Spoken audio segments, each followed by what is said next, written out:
Hey, what's up, guys? Welcome back to another Tuesday evening drive.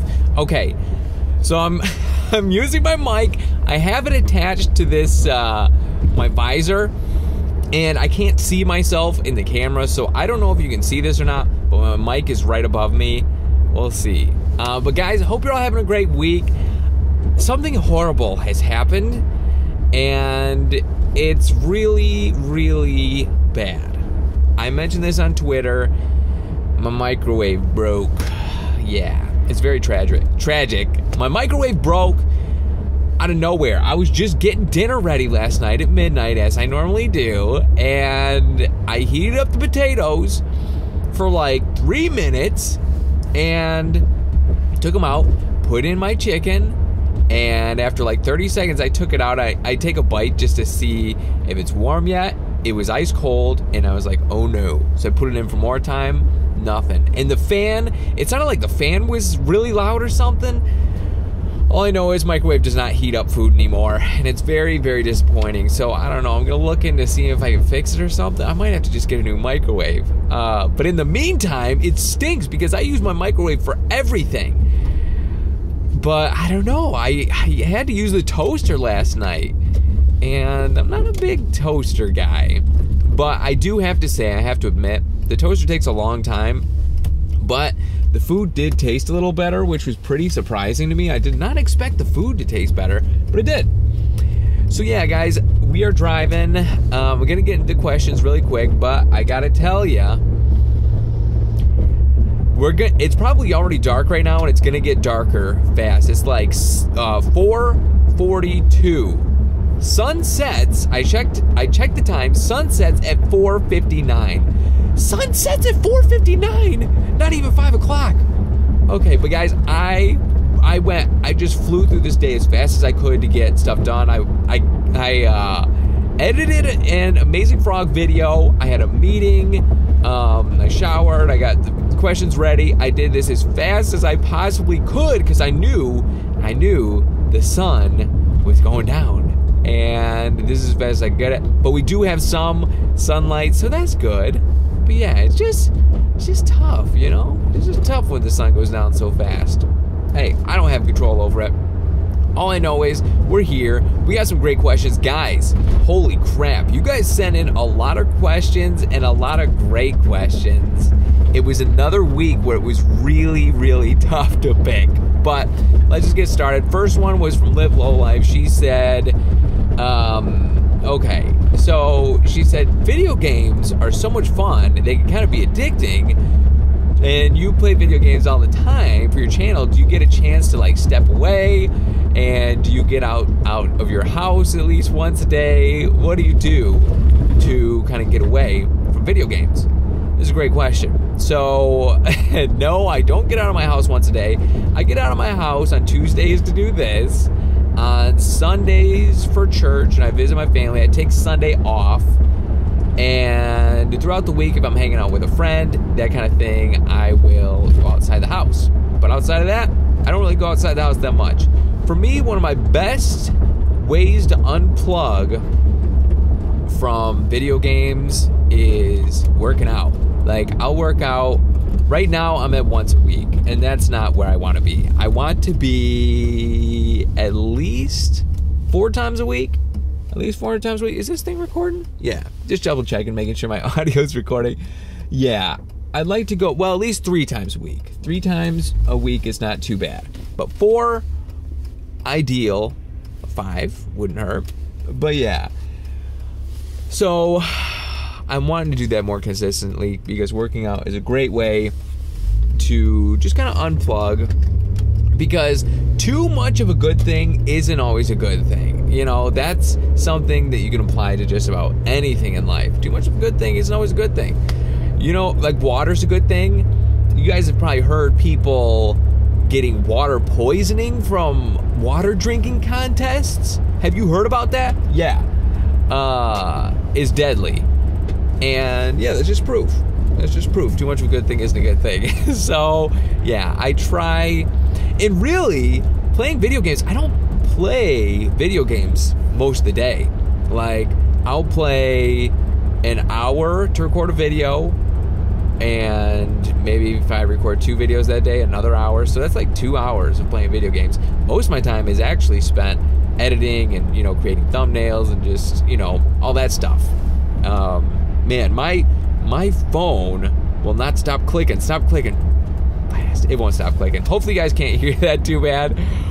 But yeah, so I try to unplug, and working out, taking Sundays off, it's all very good. Very good ways for me to kind of get away from the video games. Yeah, great question. Next question was from Phantom Striker. They said, do you have any finals week tips? Tips for like exams, that kind of stuff. Okay, I have a lot of experience with finals week and exams.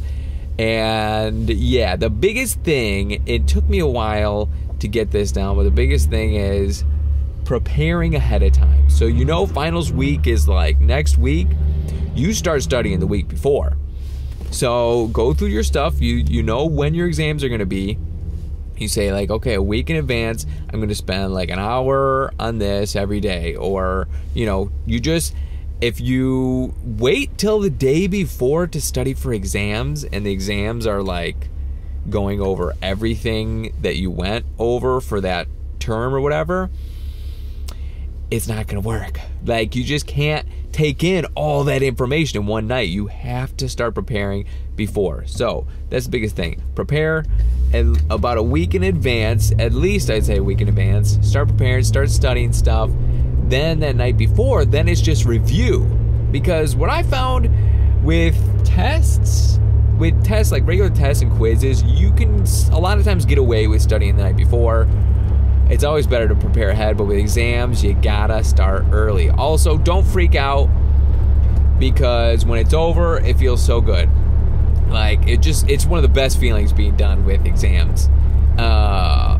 You definitely need to make some sacrifices if you have like an opportunity to do something, and you're like, I probably should study. You should study, because it's just a week, you know? It's just a week. Make sure you study hard for your exams. Make sure to take breaks. Take breaks every hour, maybe 15-minute break here and there. Yeah, take breaks. And yeah, do a great job. No, but study hard. Make sure you know the information like the back of your hand, because when you take the test, you get nervous and you kind of forget stuff. So if you know it really, really well, then you'll be in really good shape. So this next question, I know it's probably gonna look a lot darker because I forgot this one. I'm adding this into the video afterwards. So I forgot a question, but it was from XC4, and they asked, what advice do you give to somebody who wants to ask someone out who's better than them?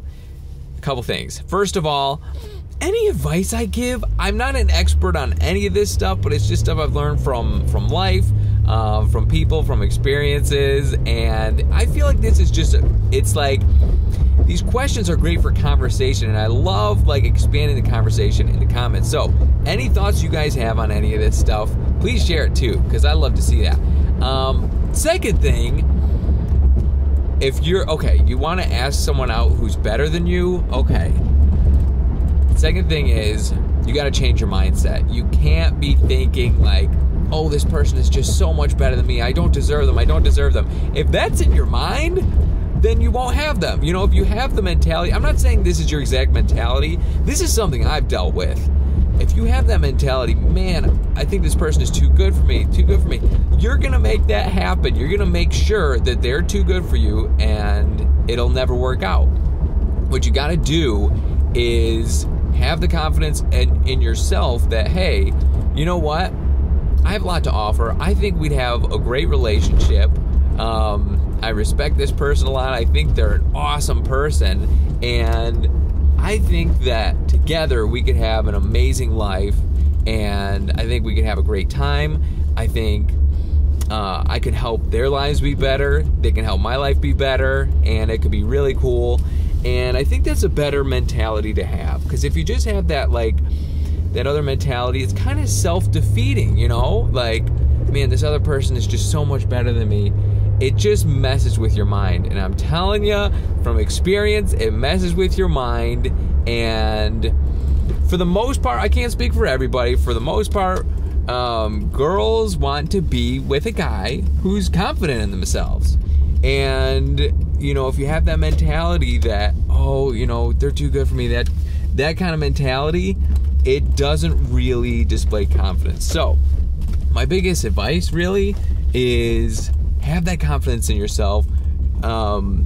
Think about what your great qualities are, because you have great qualities. Everybody has amazing qualities. Concentrate on those. Don't concentrate on any weaknesses you think you have. Concentrate on that, and concentrate on how great you can make their life if you're together. So I feel like when you change your mindset and have that self-confidence, I think it makes things a lot easier. It makes you more attractive. It makes the process of asking them out a little bit easier. It's never easy. It's never easy asking someone out unless you just don't care. But it's never easy. That'll always be difficult. But if you go for it, if you ask the person out, even when it's the hardest thing in the world to do, even if they say no, you're going to be so glad you did it. So I hope that was good advice. And like I said, guys, I'm no expert. But yeah, keep the conversation going in the comments, if you please.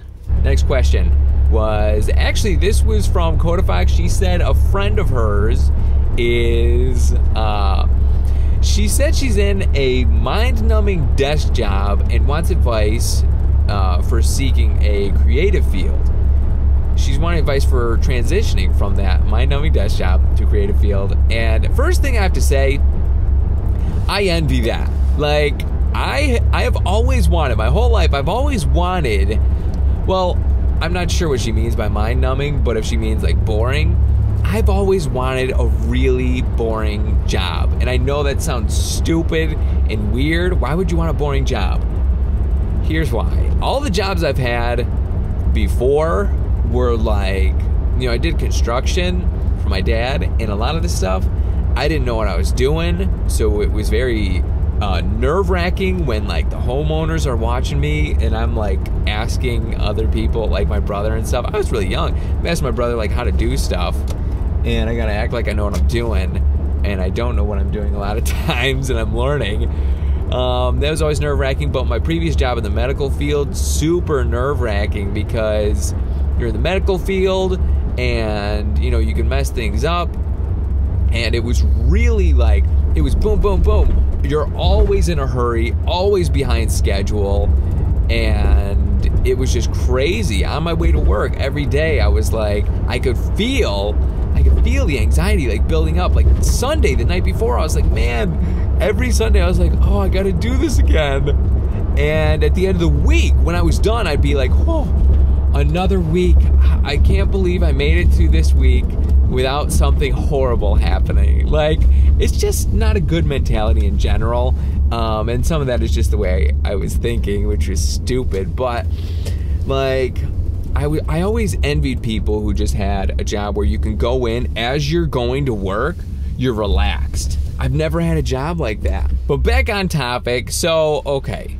Switching from this desk job to a creative job. So, I think that's really exciting. I say go for it if it looks like it's gonna be promising. But whatever creative field you're looking into, make sure it's something you love. Make sure it's something you love, because, okay, here's something about a creative field. With creative people,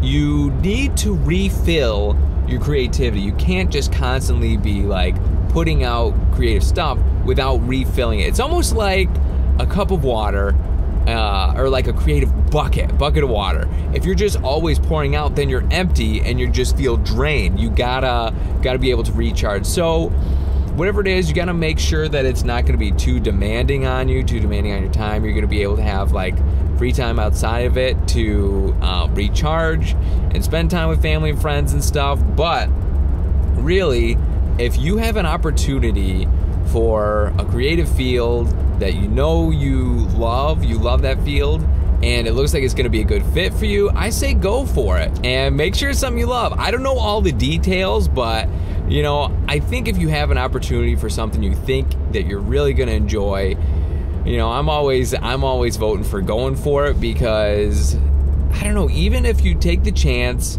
and and you fail, at least you tried. And I think something huge is that if you know that it's something that's contributing to society, like helping other people, that's a huge thing too. That's one thing I love about what I do. The thing that I love the most about it is that I'm able to help people.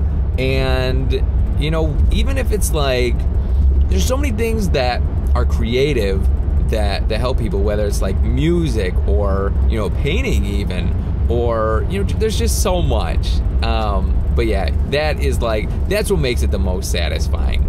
And last question was from Euphorona. She said, what were some of your favorite games you played this year? And maybe that'd be cool to do a video spotlighting some of your favorites. I think that's a cool question and cool idea.